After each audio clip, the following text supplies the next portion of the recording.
passer un temps avec le Seigneur, passer un moment dans l'adoration. Et je vais vous inviter à prier avec moi pour remettre ces instants au nom de notre Seigneur Jésus-Christ. Prions.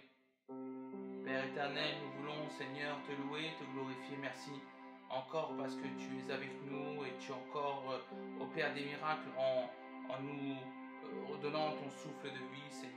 Merci pour, Seigneur, ce que tu fais, ce que tu es. Merci pour cette semaine que nous avons passée dans ta présence. Merci de nous garder à l'abri du mal, Seigneur. Merci de nous préserver, Seigneur, de toute maladie, de toute chose qui pourrait nous éloigner de toi, Seigneur. Merci, Seigneur, pour tout ce que tu fais, Seigneur. Et nous voulons, Seigneur, remettre ces instants entre tes mains. Sois avec nous durant ce temps, Seigneur, Père, durant, Seigneur, notre culte, Seigneur. Sois avec nous, parle-nous, enseigne-nous, Seigneur Jésus-Christ. Ouvre nos yeux et nos oreilles spirituelles pour saisir convenablement ton plan, Seigneur. Ton plan parfait, Seigneur. Et nous voulons véritablement entrer avec toi et t'adorer comme il se doit, Seigneur. Nous voulons, Seigneur, que tu sois élevé. Nous voulons, Seigneur, que tu sois, Seigneur, adoré, Seigneur, au nom de Jésus-Christ. Amen.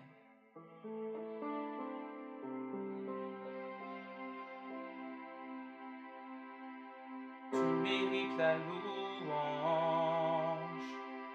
et l'honneur. Nous élevons nos mains vers toi. Nous proclamons ton saint nom. Tu mérites la louange et l'honneur. Nous élevons nos mains vers toi. Nous proclamons ton saint nom. Tu mérites la louange et l'honneur. Nous élevons nos mains vers toi. Nous proclamons ton saint nom. Tu mérites la louange et l'honneur. Nous élevons nos mains vers toi. Nous proclamons ton saint nom, car tu es grand. Seigneur, tu fais des merveilles. Nul n'est comparable à toi. Nul n'est comparable à toi, car tu es grand. Seigneur, tu fais des merveilles. Nul n'est comparable à toi. Nul n'est comparable à toi. Tu mérites ma louange et l'honneur. Nous élevons nos mains vers toi. Nous proclamons ton saint nom. Tu mérites la louange et l'honneur. Nous élevons nos mains vers toi. Nous proclamons ton saint nom, car tu es grand. Seigneur, tu fais des merveilles. Seigneur, comparable à toi. Nul n'est comparable à toi, car tu es grand.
Combien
tu es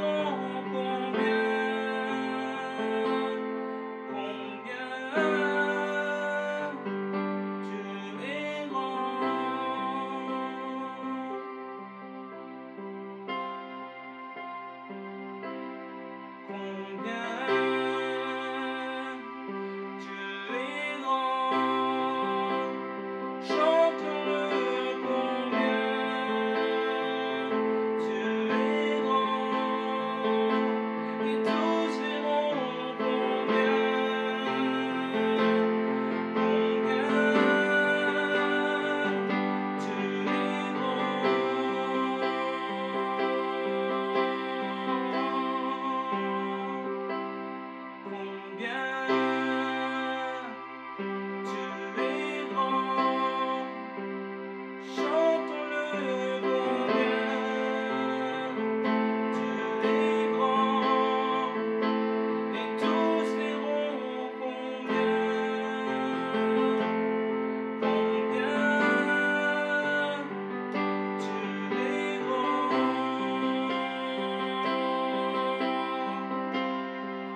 là-haut, Seigneur, tu veilles sur nous, Seigneur, tu prends soin de nous, Seigneur, tu attends aussi, Seigneur, que nous fassions les choses bien pour que tu puisses, Seigneur, descendre, Seigneur.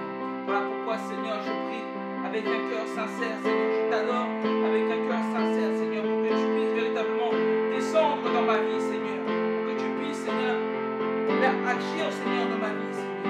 Je prie aussi, Seigneur, pour mes frères et sœurs, Père, afin que, Seigneur, tu puisses descendre dans leur vie, Seigneur, que tu puisses, Seigneur, faire tomber, Seigneur, sur eux une pluie de bénédiction, Seigneur. Agis dans nos vies, Père, agis dans nos vies, au nom de Jésus, Seigneur.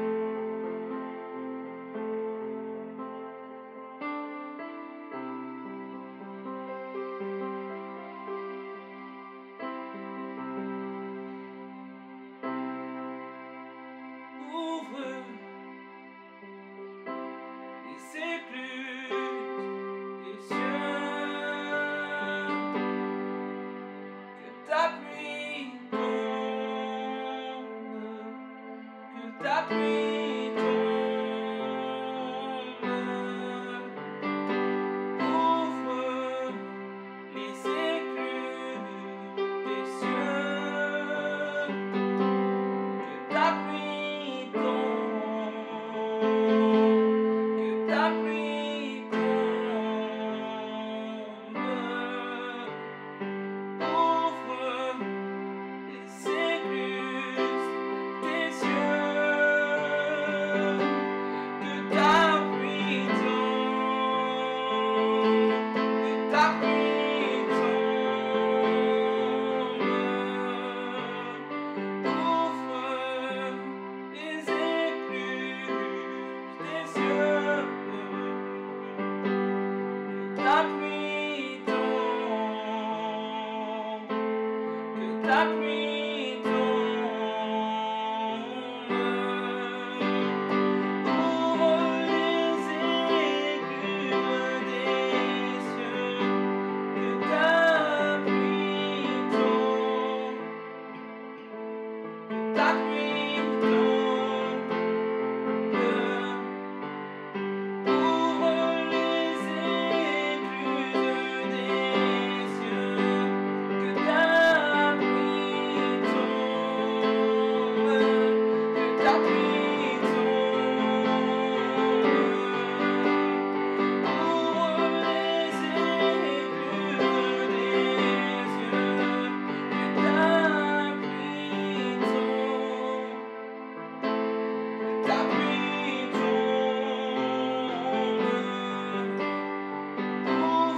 les écluses des cieux, que ta pluie tombe, que ta pluie tombe. Ouvre les écluses des cieux, que ta pluie tombe, que ta pluie tombe. Ouvre ces écluses des cieux, que ta pluie tombe, que ta pluie tombe, que ta pluie tombe, que ta pluie tombe, que ta pluie tombe, que ta pluie tombe, que ta pluie tombe, que ta pluie tombe. Oh.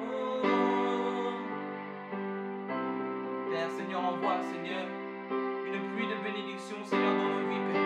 Que ta pluie tombe, Seigneur, dans notre église, que ta pluie tombe dans nos vies, Seigneur. Que ta pluie tombe, Seigneur, sur notre pays, Seigneur. Que ta pluie tombe dans toutes les églises, ceux qui te louent en esprit et en vérité, Seigneur. Que ta pluie tombe, Seigneur. Fais déverser sur nous, Seigneur, ton amour. Fais déverser sur nous, Seigneur, ton esprit, Seigneur. Fais déverser sur nous, Seigneur, de l'huile, Seigneur, Père. Fais déverser sur nous, Seigneur, ton amour inconditionnel, Père. Au nom de Jésus, Seigneur, nous voulons, Seigneur, te toucher. Nous voulons, Seigneur, t'adorer. Nous voulons passer avec toi, dans le nom de Jésus. Amen.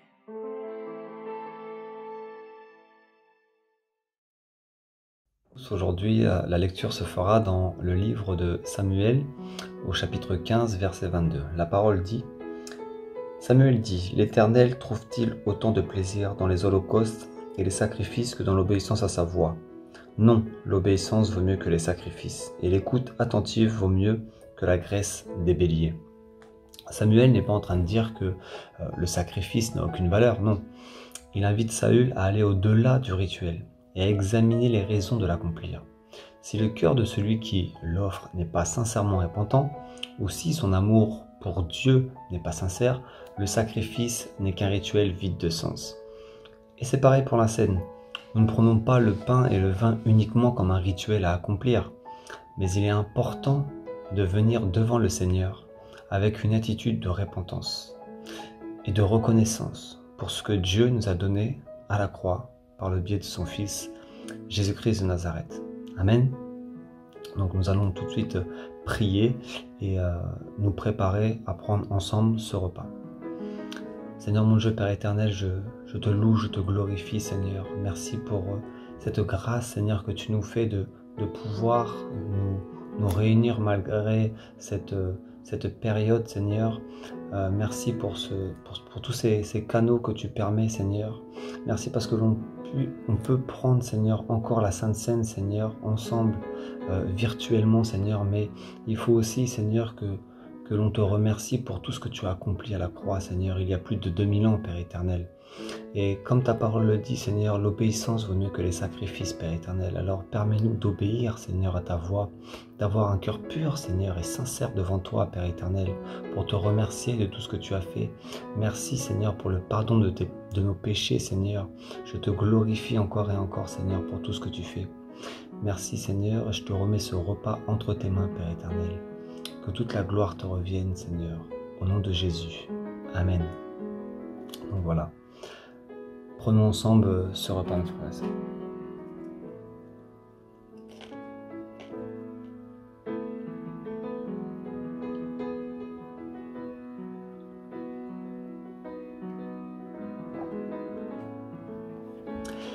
Alléluia.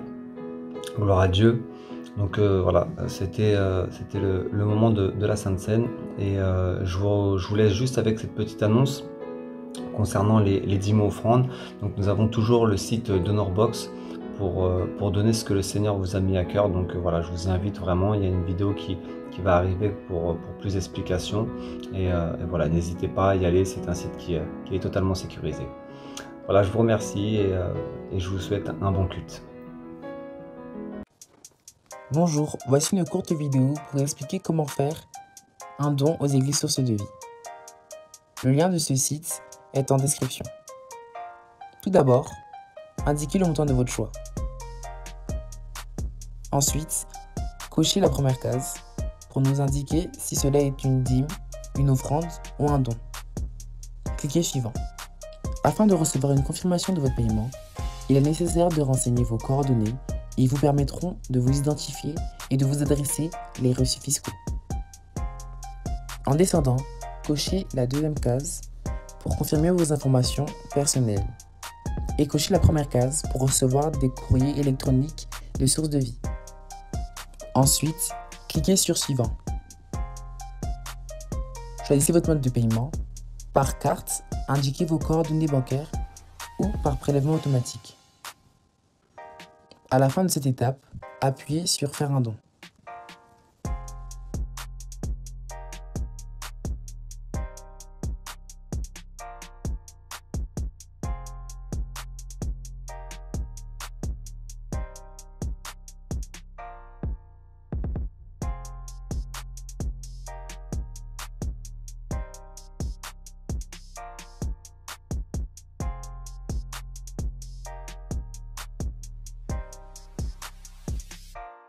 Bonjour à tous, c'est un plaisir de vous retrouver encore ce matin. J'espère que vous avez passé une bonne semaine, que la louange vraiment que l'on vient d'avoir vous a encouragé, que vous avez été bénis par celle-ci. Nous allons vraiment là rentrer dans le message. Mais avant d'aller dans le message, eh bien, ce matin, il y a une question, il y a une réflexion que j'aimerais bien vous soumettre, c'est la suivante. Qui parmi vous aimerait avoir une relation dans laquelle la personne en face eh bien, ne s'investit qu'à moitié, dans laquelle la personne en face ne s'investit pas pleinement, dans laquelle elle ne s'investit qu'à 30%, alors que vous vous donnez à fond? Je pense que personne n'aimerait ça. Mais alors, si nous n'aimons pas ça pour nous-mêmes, pourquoi est-ce que nous faisons subir ça à Dieu, eh bien, dans notre relation avec lui? C'est vraiment la réflexion que je veux que l'on puisse avoir. Vous voyez, la lecture de ce matin se trouve dans Apocalypse 3. Allons dans Apocalypse 3, nous allons lire à partir du verset 15 et nous lirons le verset 16 également. C'est Jésus qui parle et voici ce qu'il dit. « Je connais tes œuvres. Je sais que tu n'es ni froid ni bouillant. Si seulement tu étais froid ou bouillant, ainsi parce que tu es tiède et que tu n'es ni froid ni bouillant, je vais te vomir de ma bouche. » Voyez, parce que tu es tiède, tu n'es ni froid ni bouillant, je vais te vomir de ma bouche.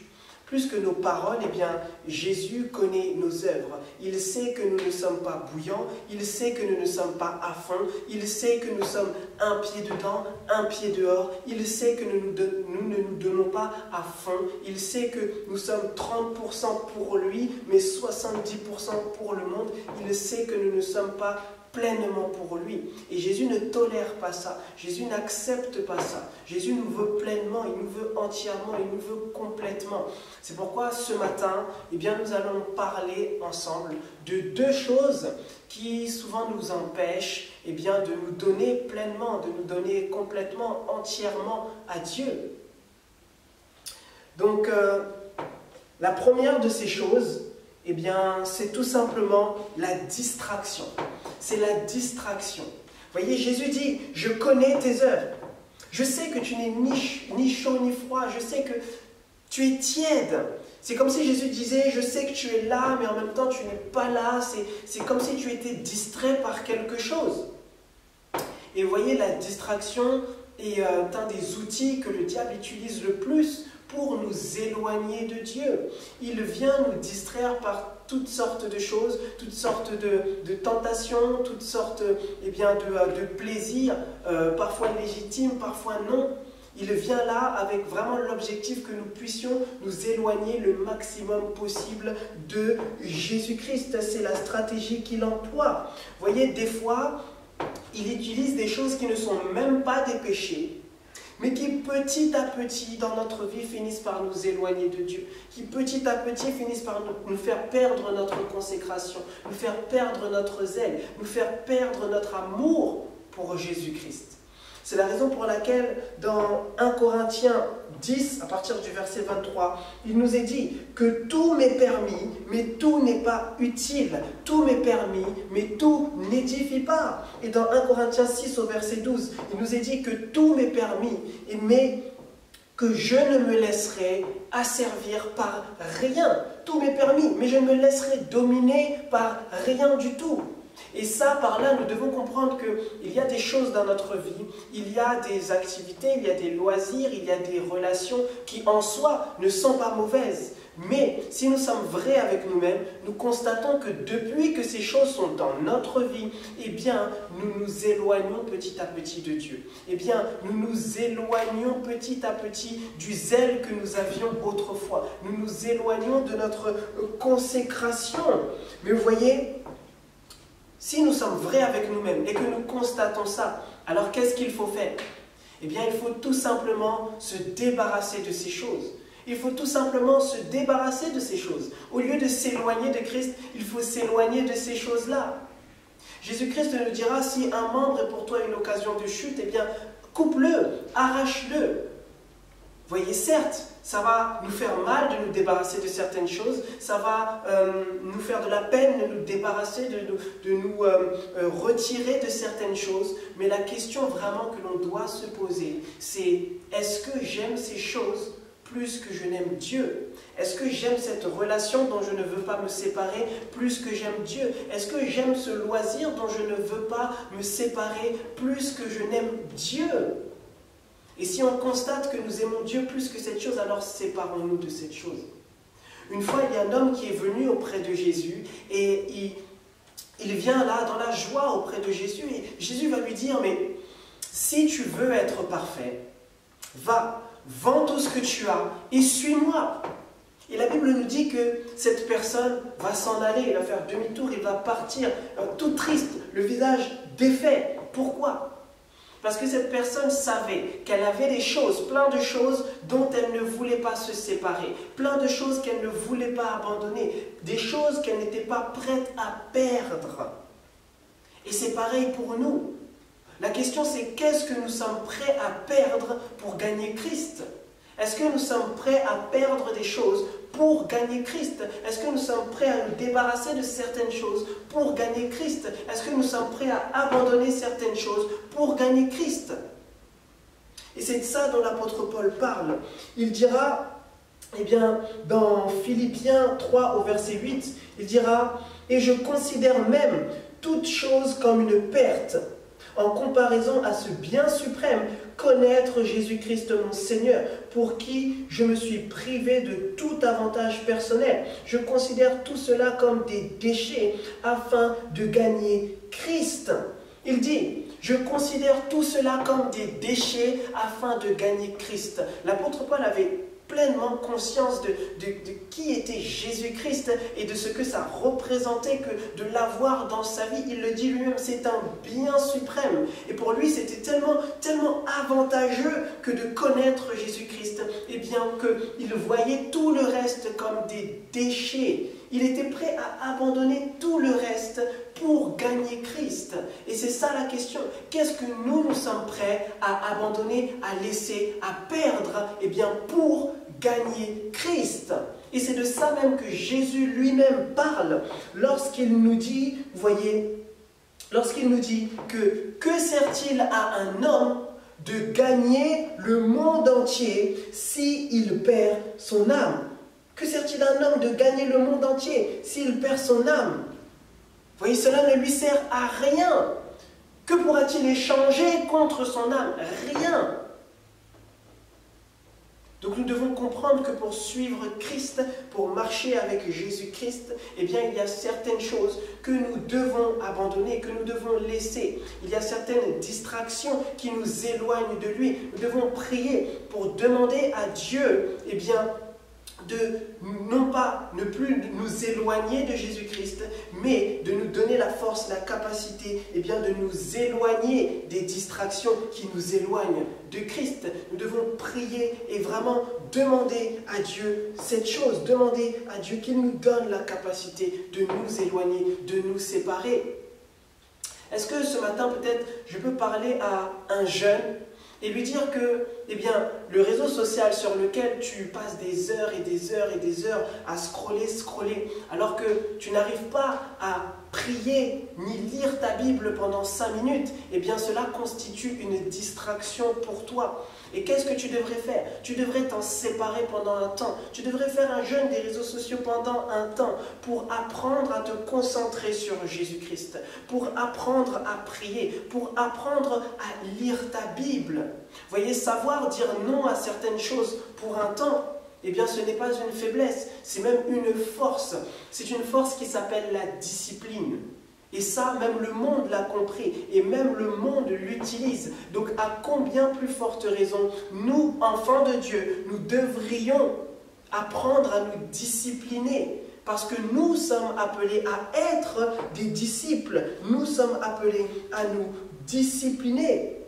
Et vous voyez, je dis les jeunes, mais il n'y a pas que les jeunes, cela concerne tout le monde, cela nous concerne tous. Est-ce que je peux parler aussi à quelqu'un qui travaille, quelqu'un qui a des responsabilités, quelqu'un qui n'a plus le temps pour rien, qui n'a plus une minute à consacrer à Dieu? Vous voyez, dans les premiers chapitres d'Exode, vous lirez que lorsque Pharaon voulait distraire le peuple de Dieu, qu'est-ce qu'il a fait? Il a endurci leur labeur, il leur a donné plus de tâches, il leur a donné plus de travail, il a mis une lourdeur sur eux, de sorte qu'ils n'avaient plus une seule seconde pour eux-mêmes. Ils n'avaient plus une seule seconde pour réfléchir, pour penser et pour se rendre compte qu'ils devenaient plus nombreux que ceux-là même qui étaient en train de les asservir. Et cette stratégie, le diable continue à l'utiliser. Peut-être que tu es accablé sous le travail, sous les responsabilités. Pareil, prie, prends du recul et vraiment réoriente tes priorités et demande à Dieu de t'aider. Demande à Dieu de t'aider à t'équilibrer, à être équilibré. Jésus-Christ lui-même déclare: « Venez à moi, vous qui êtes fatigués, et je vous donnerai du repos. » Vous voyez, l'objectif de Dieu n'est pas que nous puissions être distraits. Son objectif est que nous puissions être concentrés sur Jésus-Christ. Alors, peu importe la distraction, si nous lui demandons de nous aider, il va nous aider. Parce que c'est son désir. Il le veut plus que nous soyons fixés sur lui. Il veut que nous ayons les regards vraiment portés sur lui. Donc, prions, mes amis.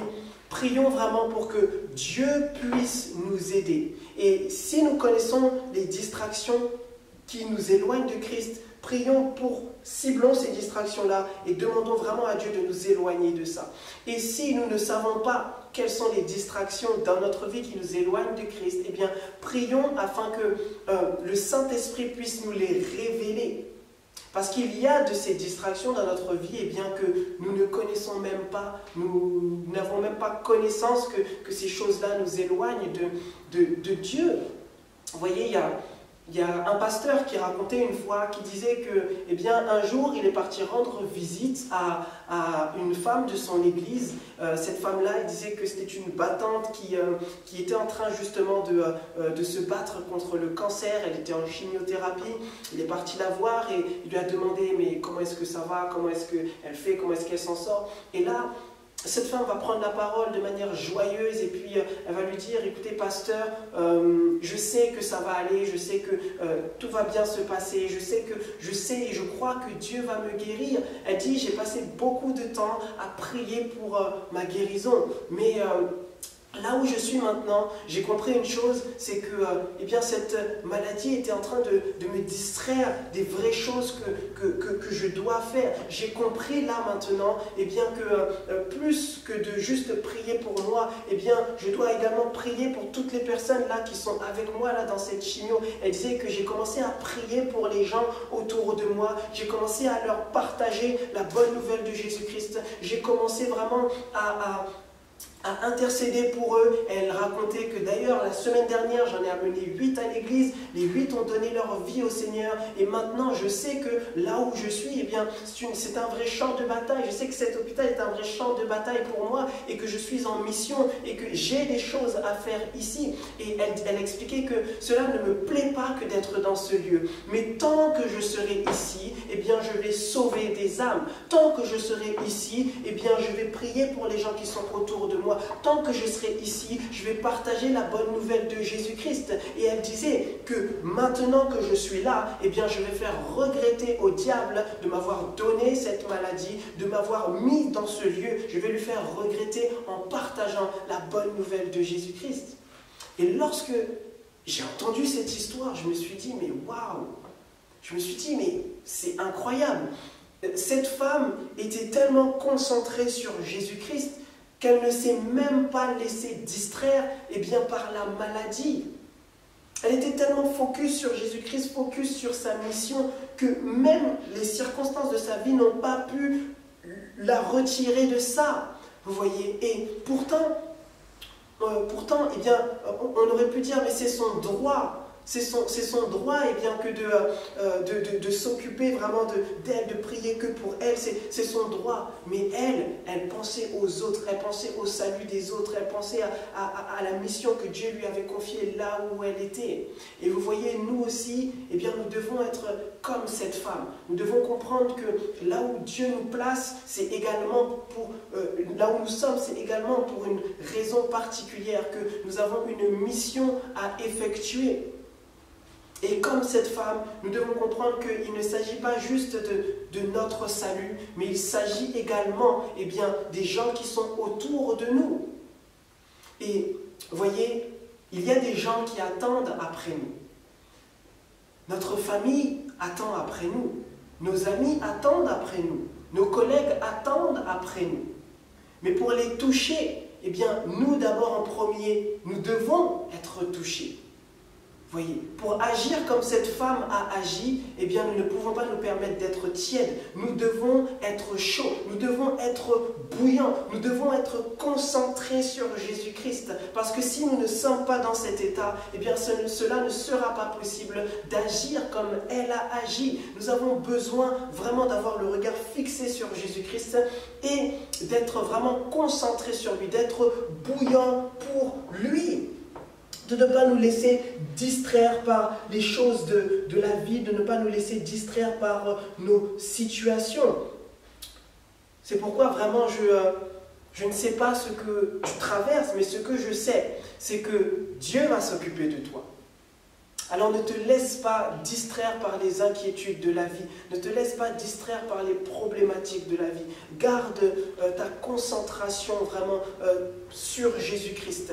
Donne-toi complètement, donne-toi à fond. Parce que Jésus-Christ nous a dit, allez et faites de toutes les nations des disciples.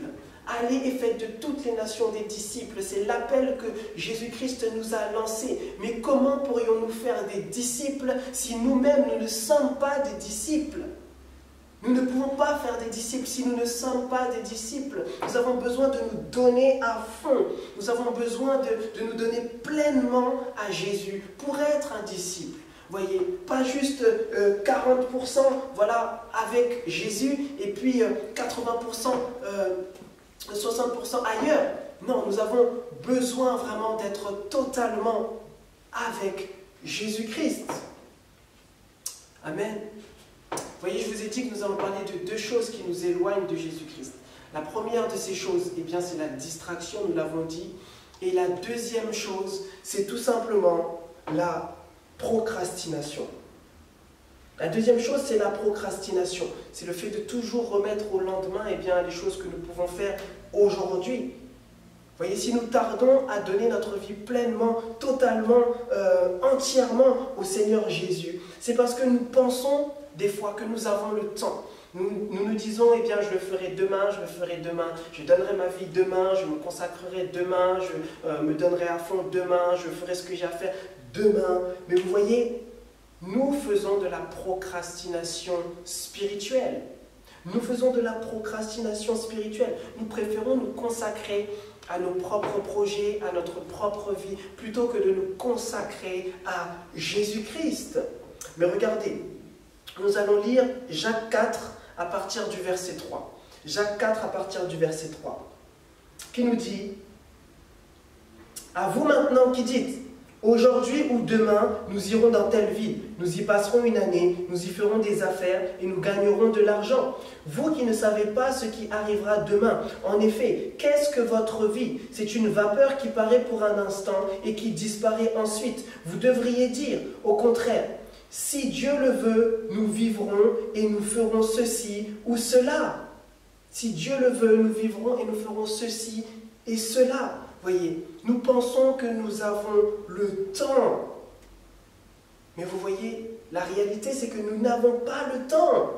Nous n'avons pas le temps. Nous nous disons que Seigneur, je me consacrerai demain, mais nous n'avons pas le temps. Le temps ne nous appartient pas. Le temps n'appartient qu'à Dieu. Le temps n'appartient qu'à Dieu. Penser que nous avons tout le temps de faire les choses plus tard, c'est une grave erreur. Parce que le temps ne nous appartient pas. Il appartient à Dieu. Nous nous disons, je ferai ci, je ferai ça, j'achèterai ci, j'ai tel projet, j'irai dans telle ville. Mais nous ne savons même pas. Nous ne savons même pas si demain nous serons encore là. Nous ne savons même pas ces choses-là. C'est pourquoi Dieu, lui, qui connaît toutes choses, Dieu, lui, à qui le temps appartient, il nous dit, rachetez le temps et faites les choses pendant que vous en avez encore le temps. Donnez votre vie à Christ pendant que vous en avez encore le temps. Consacrez-vous pendant que vous en avez encore le temps. Répondez à l'appel pendant que vous en avez encore le temps. Éloignez-vous des distractions pendant que vous en avez encore le temps. Faites ce qu'il y a à faire. Faites-le maintenant. Parce que vous voyez, comme Jacques nous le dit, eh bien, la vie n'est qu'une vapeur qui paraît un instant et ensuite disparaît. C'est ce qu'il nous dit. Et Jésus-Christ lui-même, dans Jean 9 au verset 4, il va dire qu'il faut que je travaille pendant qu'il fait encore jour. Parce que la nuit vient où personne ne peut travailler. La nuit vient où personne ne peut travailler. Vous voyez, le jour, c'est simplement notre vie. La nuit, c'est simplement notre mort. Et il est en train de nous dire, travaillez là de votre vivant. Parce que la mort arrive. Et lorsqu'elle sera là, eh bien, plus personne, vous ne pourrez plus travailler. Donc faites ce que vous avez à faire maintenant. Faites-le. Faites-le. Donnez-vous à 100% pour Jésus-Christ maintenant. Parce qu'après, eh bien, il sera trop tard. Il sera trop tard pour donner sa vie à Christ. Il sera trop tard pour répondre à l'appel. Il sera trop tard pour se consacrer. Il sera trop tard pour développer ses dons, développer ses talents. Il sera trop tard.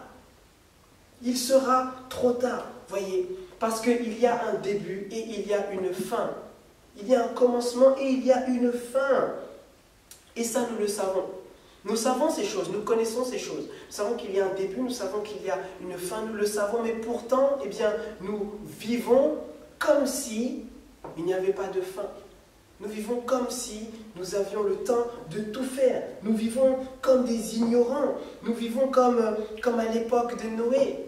Nous mangeons, nous buvons, nous faisons tout ce que nous avons à faire, nous faisons la fête et nous ignorons la voix qui nous dit, la voix qui nous met en garde, la voix qui nous dit de nous donner maintenant, la voix qui nous dit de nous donner complètement maintenant, la voix qui nous prévient. Nous ignorons complètement cette voix-là et nous vivons tranquillement dans nos distractions. Alors que cette voix nous dit, donnez-vous à 100% pour Jésus-Christ maintenant. Faites-le maintenant, parce qu'après l'heure, ce n'est plus l'heure. Après l'heure, ce n'est plus l'heure. Après l'heure, c'est trop tard. De la même manière que la distraction nous fait passer à côté de notre appel, à côté de notre mission, à côté de Jésus-Christ, à côté de tout, eh bien, voyez, la mort, elle, lorsqu'elle intervient, eh bien c'est terminé. Là, nous passons à côté de la vie éternelle. C'est terminé. J'aimerais que l'on puisse lire ensemble Apocalypse. Nous allons aller dans Apocalypse 20 et nous allons lire à partir du verset 11. Nous allons lire à partir du verset 11. Nous lirons jusqu'au verset 15. Voici ce que nous dit la parole de Dieu. Donc ici, là, nous savons que c'est l'apôtre Jean qui a une vision du Seigneur et puis il va voir là le jour du jugement dernier et voici ce qu'il nous décrit. Il dit, puis je vis un grand trône blanc et celui qui était assis dessus. La terre et le ciel s'enfuirent devant sa face. Il ne fut plus trouvé de place pour eux. Et je vis les morts, les grands et les petits, qui se tenaient devant Dieu. Des livres furent ouverts, et un autre livre fut ouvert, celui qui est le livre de vie. Et les morts furent jugés selon leurs œuvres, d'après ce qui était écrit dans ces livres. La mer rendit les morts qui étaient en elle, la mort et le séjour des morts rendirent les morts qui étaient en eux, et chacun fut jugé selon ses œuvres. Et la mort et le séjour des morts furent jetés dans l'étang de feu. C'est la seconde mort. Quiconque ne fut pas trouvé écrit dans le livre de vie fut jeté dans l'étang de feu. Quiconque ne fut pas trouvé dans le livre de vie fut jeté dans l'étang de feu. Est-ce qu'on peut reprendre juste cette lecture ensemble? Le verset 11 nous dit: je vis alors un grand trône blanc et celui qui y était assis.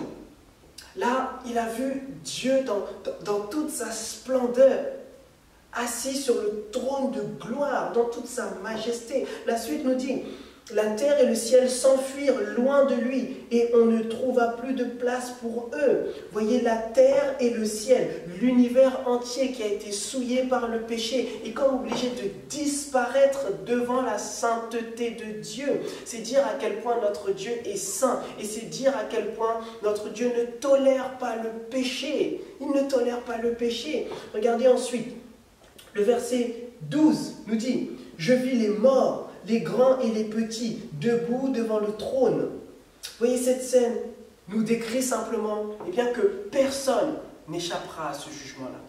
Personne.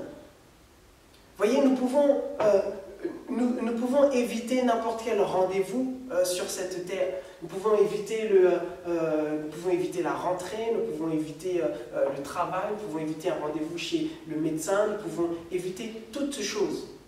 Mais ce rendez-vous-là, personne ne l'évitera. Que nous le voulions ou non, nous serons là. Que nous le voulions ou non, nous serons là, nous serons présents. C'est ce que nous dit ce texte, nous serons tous là, les grands et les petits. La suite nous dit, des livres furent ouverts. Un autre livre aussi fut ouvert, le livre de vie. Que il y a des livres dans lesquels sont inscrites toutes les œuvres que nous faisons, toutes les œuvres que nous avons accomplies sur cette terre, toutes les paroles qui sont sorties de notre bouche. Mais il y a, le texte nous dit, il y a un autre livre, c'est le livre de vie. Et le livre de vie, c'est le livre dans lequel est inscrit le nom des élus, le nom de ceux-là qui seront sauvés. Et regardez, la suite nous dit, les morts furent jugés conformément à leurs œuvres, d'après ce qui était écrit dans ces livres. Verset 13, la mer rendit les morts qu'elle contenait, la mort et le séjour des morts rendirent aussi leurs morts, et chacun fut jugé conformément à sa manière d'agir. Le verset 14, puis la mort et le séjour des morts furent jetés dans les temps de feu. Les temps de feu, c'est la seconde mort. Les temps de feu, c'est la seconde mort.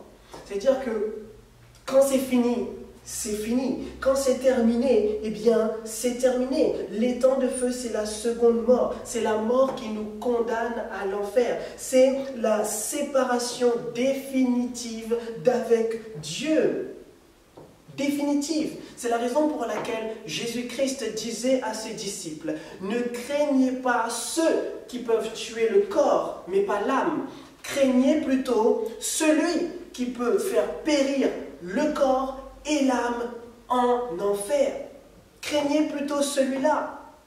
Mais j'aimerais dire à quelqu'un que des fois nous pensons que là Jésus-Christ parlait du diable. Mais Jésus-Christ ne parlait absolument pas du diable. Des fois nous pensons que le diable est celui qui va régner en enfer, celui qui va contrôler toutes choses, mais ce n'est absolument pas ça. Voyez, la Bible nous dira même, elle nous enseignera même que, voyez, le diable lui-même sera jeté en enfer. Il sera condamné à l'enfer. Il va subir l'enfer. La Bible nous enseigne que l'enfer, justement, a été créé pour le diable et pour ses anges qui se sont volontairement rebellés contre Dieu. Ils se sont volontairement rebellés contre Dieu. Mais maintenant qu'ils se savent jugés, qu'ils se savent condamnés, qu'ils connaissent leur destinée, ils nous ont amenés, nous, les êtres humains, à pécher. Ils nous ont entraînés dans leur rébellion et par conséquent, ils nous ont entraînés dans leur condamnation, à savoir les temps de feu, à savoir l'enfer. Et c'est la raison pour laquelle maintenant, pécheurs, nous sommes condamnés, parce que la Bible dit que le salaire du péché, c'est la mort. Et la Bible nous enseigne que tous nous avons péché. Il n'y en a pas un qui n'a pas péché. La Bible dira même que celui qui dit n'avoir jamais péché, il ment, et la vérité n'est point en lui. La vérité n'est point en lui. Vous voyez, Mais Dieu qui nous savait condamnés, il ne nous a pas abandonnés à notre sort. Il ne nous a pas délaissés. Il ne nous a pas laissés tomber. Mais la Bible nous dira dans Jean 3,16, « Car Dieu a tant aimé le monde qu'il a donné son Fils unique, afin que quiconque croit en lui ne périsse point, mais ait la vie éternelle. » Jean 3,17 nous dit, « Car Dieu n'a pas envoyé son Fils dans le monde afin de juger le monde, mais afin que le monde soit sauvé par lui. » Dieu veut nous sauver. Dieu veut te sauver. C'est la raison pour laquelle Jésus-Christ est venu parmi nous. Jésus-Christ est lui qui est parfaitement saint, lui qui n'a jamais péché. Celui-là, lui qui est juste, eh bien, il est venu parmi nous et il a payé le prix de notre péché. Il a pris sur lui notre condamnation. Il a payé le prix de notre péché. Un prix que nous ne pouvions pas payer seuls, eh bien, lui, il l'a payé. Nous étions condamnés et le seul qui pouvait donner sa vie en rançon pour nous, c'est Jésus-Christ. Et il l'a fait. Il l'a fait. Il a donné sa vie pour nous. Et maintenant, par sa mort et sa résurrection, eh bien, il a pardonné nos iniquités. Il nous a libérés, eh bien, de l'emprise du péché sur nous. Cette emprise-là qui nous conduisait tout droit en enfer. Il nous a libérés de ça et il nous a sauvés de la seconde mort. Il nous a sauvés de l'étang de feu. Il nous a justifiés. Il nous a purifiés et il nous a ouvert une voie vers le Père, une voie pour être éternellement avec le Père. Mais tout cela, c'est seulement si nous l'acceptons en tant que Seigneur et Sauveur.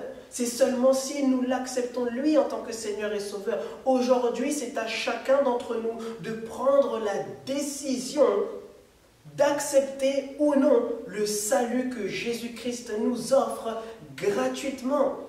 La décision revient à chacun de choisir si oui ou non nous voulons être sauvés. Jésus-Christ nous a ouvert la voie du salut. Eh bien, c'est à nous d'y entrer ou non. Vous voyez, car Jésus-Christ a dit que je suis le chemin, la vérité et la vie.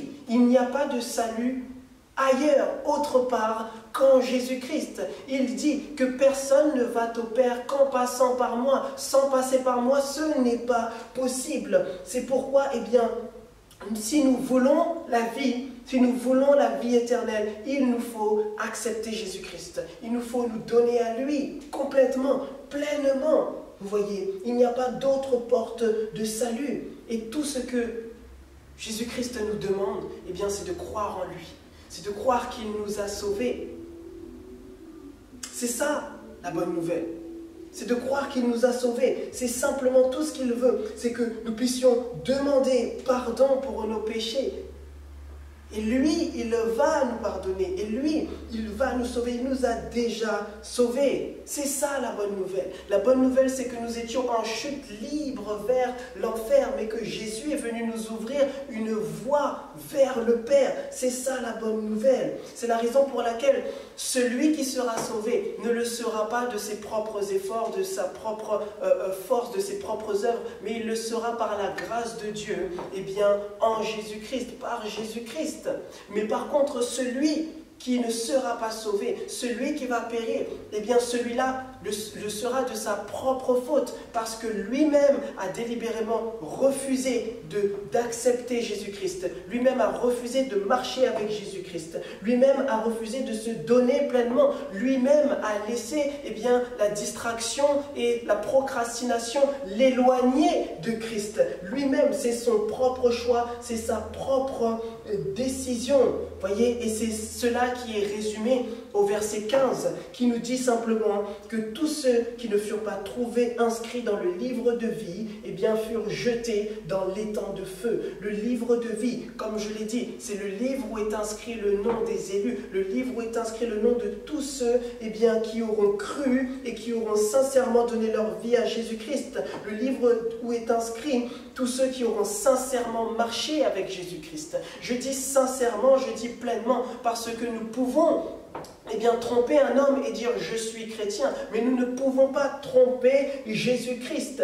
C'est lui-même qui a dit que si tu es tiède, je te vomirai. C'est lui-même qui a dit que eh bien, à la fin des temps, beaucoup diront, Jésus, Jésus, n'avons-nous pas fait ces choses en ton nom? Il dira, éloignez-vous de moi, vous qui commettez le mal. Je ne vous ai jamais connu. C'est lui, c'est de ce Jésus-là que dépend notre éternité. C'est pourquoi ce matin, vraiment, et j'aimerais conclure là-dessus, j'aimerais dire à quelqu'un, eh bien, si tu ne l'as jamais fait, il est temps d'accepter Jésus-Christ dans ta vie.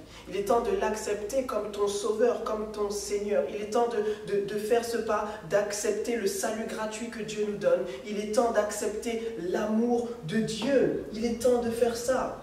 Tout ce que Dieu te demande, c'est de croire en lui. Demande-lui pardon pour tes péchés et il te pardonnera et tu seras sauvé. Et mon frère, ma soeur, eh bien si tu t'es éloigné de Dieu, si tu t'es refroidi, si tu sais que tu es tiède, si tu sais que tu as laissé la distraction, la procrastination, ou peu importe quelle autre raison, t'éloigner du Seigneur Jésus-Christ, eh bien il est temps de demander pardon et de revenir à lui. Parce qu'il n'y a pas de salut possible loin de Jésus-Christ. Ce n'est qu'en Jésus-Christ que nous sommes sauvés. Ce n'est qu'en lui que nous sommes sauvés. Parce que simplement Jésus-Christ nous a sauvés.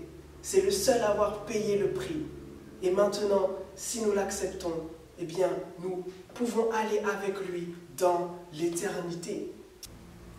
Et mon frère, ma soeur, si tu t'es refroidi, si tu es tiède, si tu t'es éloigné de lui, si tu as laissé la distraction, la procrastination, vraiment t'éloigner de Jésus-Christ, eh bien, demande pardon et simplement reviens auprès de lui. Reviens sincèrement et sans faux semblant. Car loin de lui, il n'y a pas de salut possible. Ne prenons pas les choses pour acquises. Nous ne sommes pas sauvés parce que nous sommes nés dans une famille chrétienne. Nous ne sommes pas sauvés parce que eh bien, nous allons à l'église. Nous ne sommes pas sauvés parce que nous nous sommes fait baptiser. Mais nous sommes sauvés parce que nous demeurons en Jésus-Christ. Nous sommes sauvés parce que nous demeurons en Christ. Et cela ne veut pas dire que nous sommes parfaits et que nous ne péchons plus, mais cela veut dire simplement eh bien, que nous sommes justifiés par le sacrifice de Jésus-Christ à la croix et que maintenant son esprit nous aide à vivre une vie qui lui est agréable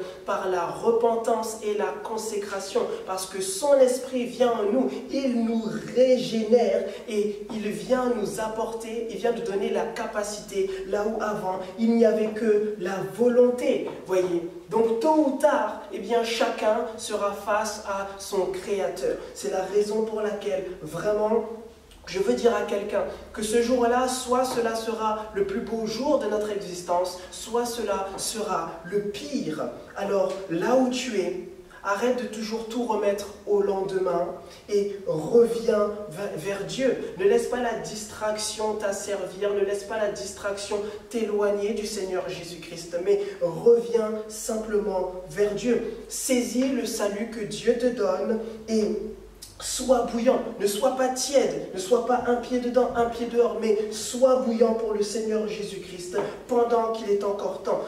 Consacre-toi et réalise eh bien, que les gens autour de toi également peuvent bénéficier vraiment de ton zèle et être sauvés également comme toi tu l'as été.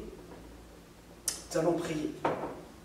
Père éternel, je te dis merci Seigneur Dieu parce que tu nous as sauvés. Merci parce que tu ne nous as pas abandonnés à la mort qui devait être notre partage. Mais tu nous as sauvés, tu as donné ton Fils unique Jésus-Christ afin que nous puissions vivre en lui. Et nous voulons te dire merci pour ça. Père éternel, je te prie pour toutes les personnes qui écoutent ce message. Je te prie pour toutes celles qui n'ont pas encore donné leur vie au Seigneur Jésus-Christ. Je te prie afin que ton esprit puisse les toucher, afin qu'ils puissent être convaincus de péché, de justice et de jugement. Je te prie, Seigneur, pour toutes les personnes qui se sont éloignées de toi par la distraction, par la procrastination, par n'importe quelle autre raison, Seigneur. Je te prie afin qu'ils puissent revenir à toi. Je te prie afin qu'ils puissent, Seigneur mon Dieu, vraiment voir ton amour, Seigneur Dieu. Et je te prie afin que tous soient sauvés et afin que le nom de chacun puisse être inscrit dans le livre de vie. Que ton nom soit glorifié.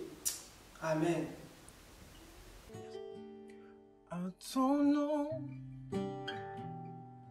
les monts s'abaissent à ta voix,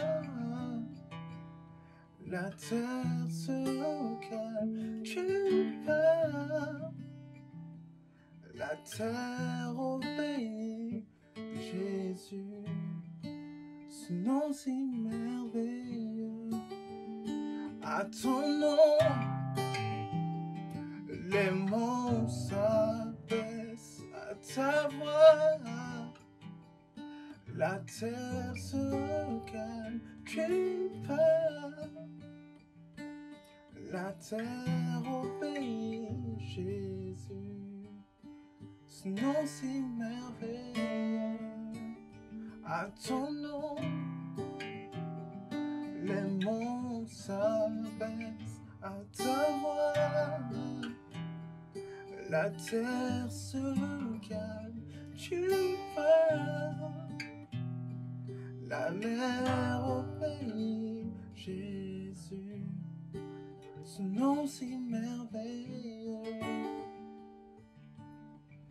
Sauveur, divin créateur sous tes ailes,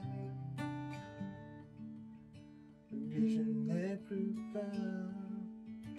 Réconfort, mon libérateur Jésus, ce nom si merveilleux. Sauveur, divin créateur sous tes ailes, mais je n'ai plus peur.